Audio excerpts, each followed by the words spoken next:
Hey everyone, Matt here from Everyday Astro. Thanks for joining me, and today we're going to look at how to take flat frames. Now we all know calibration frames are a bit of a pain and nobody really enjoys taking them, but they're a really important part of our image processing. Flat frames provide an even illumination across the image, and they also take out those really annoying things like dust motes that just get in the way of the quality of our images. But the good news is that flat frames don't need to be complicated. They're actually really easy to take if you do them in the right way. Today I'm going to look at how I take my flat frames using my dedicated camera. I've got the ASI 294 MC Pro from ZWO, and the software I'm going to be using is Nina that has a flaps wizard built into it. And as far as I'm concerned, Nina is the best program out there at the moment for flat frames. So let's jump into Nina and let's give this a go.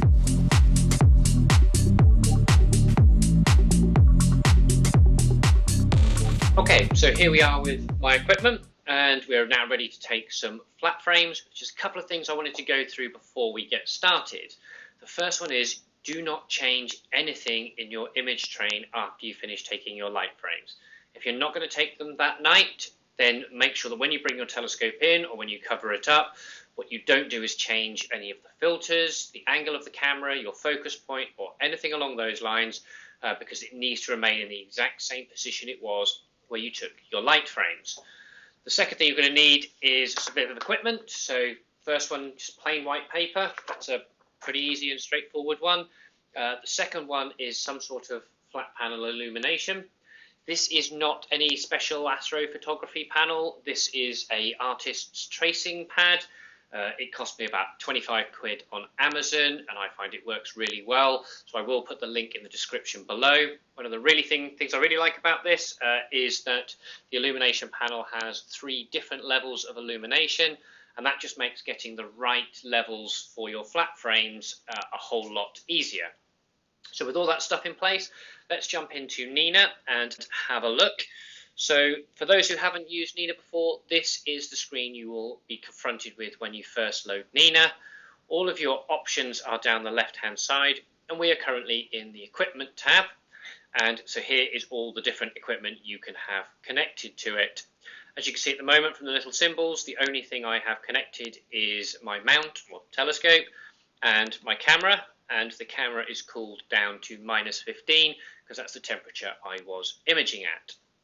So once everything's there and set up and you're at the right temperature, you simply go to the flaps wizard. So the options are pretty limited and most of them are pretty straightforward, but let's just go through them just to make sure we're all happy. So the first two are the number of flats to take and the number of dark flats to take. Now that's obviously pretty straightforward. I normally do 100 of each. This takes literally minutes. Why wouldn't you take a good number of them? And why wouldn't you take dark flats if the option's there and it's really easy? So I just make sure that that is something that I'm doing. The other thing I really like is the ability to just very easily slew to zenith. So I think this is a really, really useful function. So when I hit that, we're on the west side of the pier, so my scope is going to come down this way and make balancing my light board on top a whole lot easier. The other options are all about the flat image themselves. So with ZWO cameras, and I'm using the ASI 294 MC Pro, they say that the minimum time for flats should be 2 seconds. So I can easily just put that as my minimum time there. Nina selected my maximum exposure, and so I've just never touched that, and it's never been an issue. The step size, that's just the amount it'll change between trying each flat to try and get to the perfect point. And because Nina knows what camera I am using, it knows what to get to the 50% mark for my histogram. It knows exactly what ADU value makes life really easy. And then the tolerance is quite simply within what tolerance are you aiming to get within that target. So for me, I have it set to the minimum at 10%, just because I want to get as close to that as possible. So once you have all the settings in place, it is as simple as just putting everything on your telescope. So for the first one, we will use the board on a full brightness, which is going to be far, far too bright. But I do just want to show you what happens if you don't get it right first time. And this will be the same for whether it's too dim or too bright.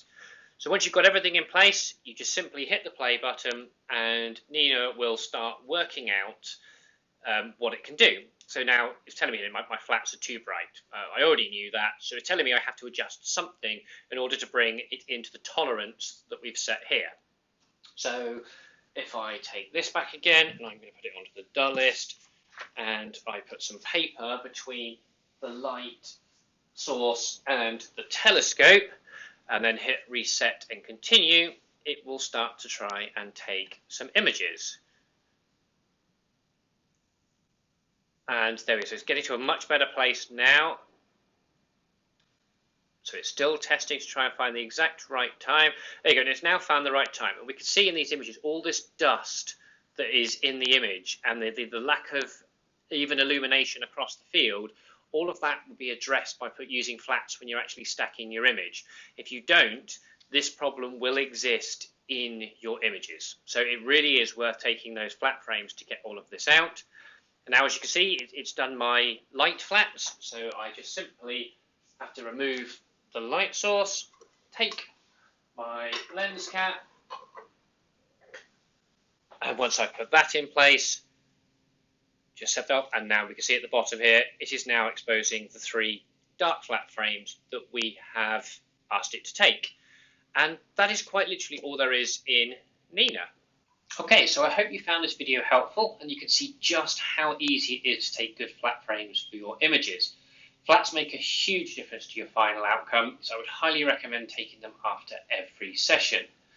If you haven't used Nina before but are interested in finding out more, I have put a link below to download Nina in the description, so do follow that, and the software is free, so you have nothing to lose by giving it a try, and it is a very, very powerful program.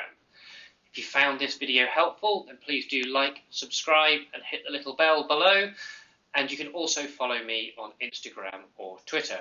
But for now, it just leaves me to say thanks very much for watching. I'll see you again soon. Clear skies.